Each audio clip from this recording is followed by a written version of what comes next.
راشي چې د امن مثال ورکړو نن دنیا ته راچی وړو وختونه پخواني بیا پښتونخوا ته. السلام علیکم. دا د کوچیانو خلیانو پخوا به سپین سورو پر سر کولې، دا به پخوا سپین سور پخوا بجلي نه وله، دا کې به یې ګاسلیټ واچول بیا به یې لګوله، هغه به د دې د ځان وتل دی به بیدوس ساس به راکښېر وسه پوزې به تکې ټوله. دا د کوچیانو رباب ولو نو ساعت به پکې را اوس هم کېږي په مخ ډېر کېدل. دا سمټي ده دا کې به اوبه واچوله بیا به ماښام لاسونه په پرنځر دا ایستلي دي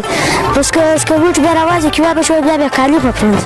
1960 پیاله ده، دا به چا په دغه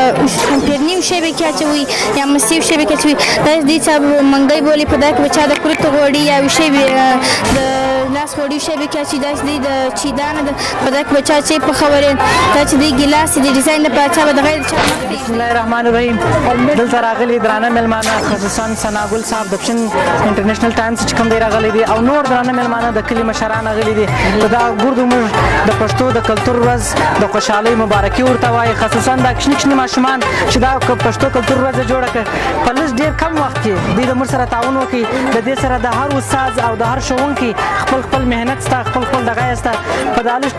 کم ټیم کې دوی خلکو ته ښکاره کوي چې زموږ کلتور اصل کې کم دی، یعنې دغه شیان مخکې موږ استعمالول، اوس دا شیان له موږ څه ولې ناپرېږ څه ولې ختم شو. نو دغه کوچنیانو موږ ته خصوصا اول زه ډېر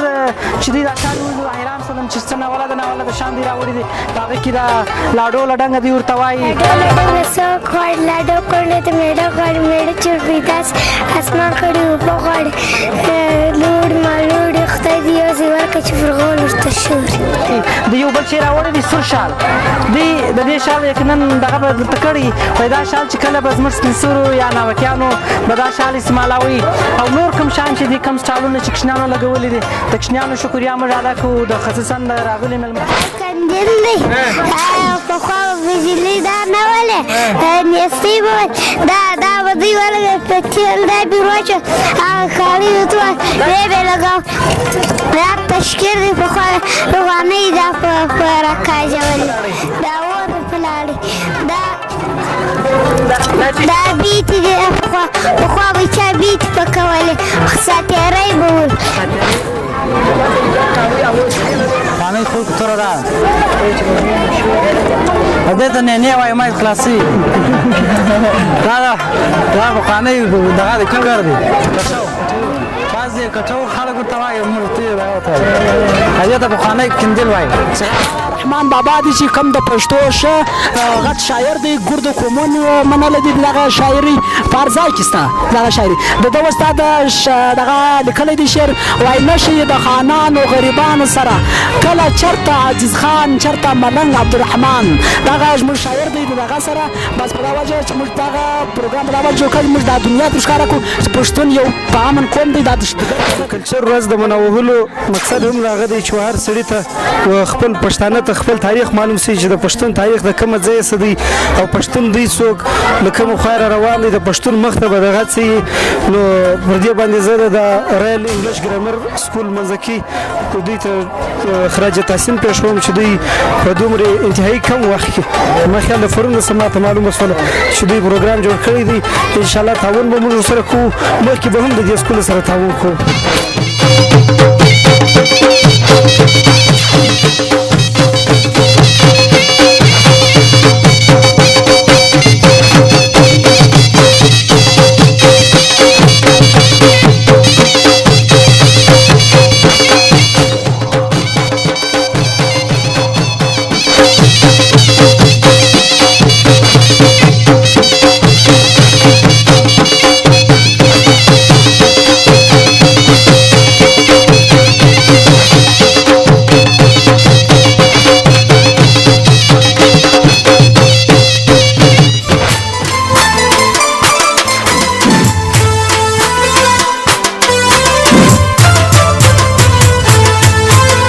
راشي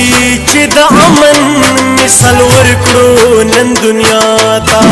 راچی وړو وختونه پخواني بیا پښتونخوا ته نه غواړو جنګونه چې پیغام ورکړو هر چا ته نو واچوئ اتڼ واچوي اتڼ د وړوال اتڼ جوړو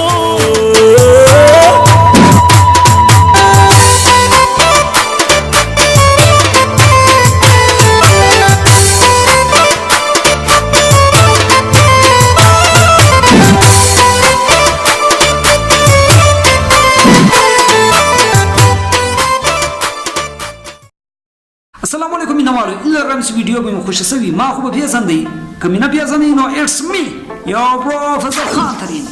مینوالو د علاقې ډېر سکولونه مې لیدلي دي خو چې کوم سکول زما خوښ شوی دی هغه رایل ګرامر سکول دی رایل ګرامر سکول یو ډېر زبردست اداره ده دغه اداره ستاسو کوچنیانو ته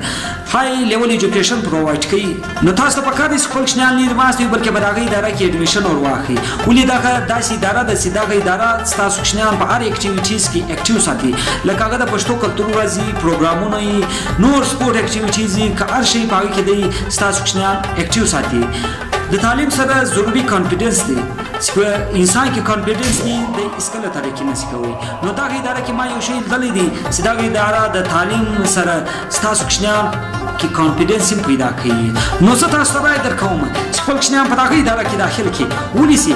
رایل ګرامر سکول از بیسټ فور یور چایلډ راشي چې د امن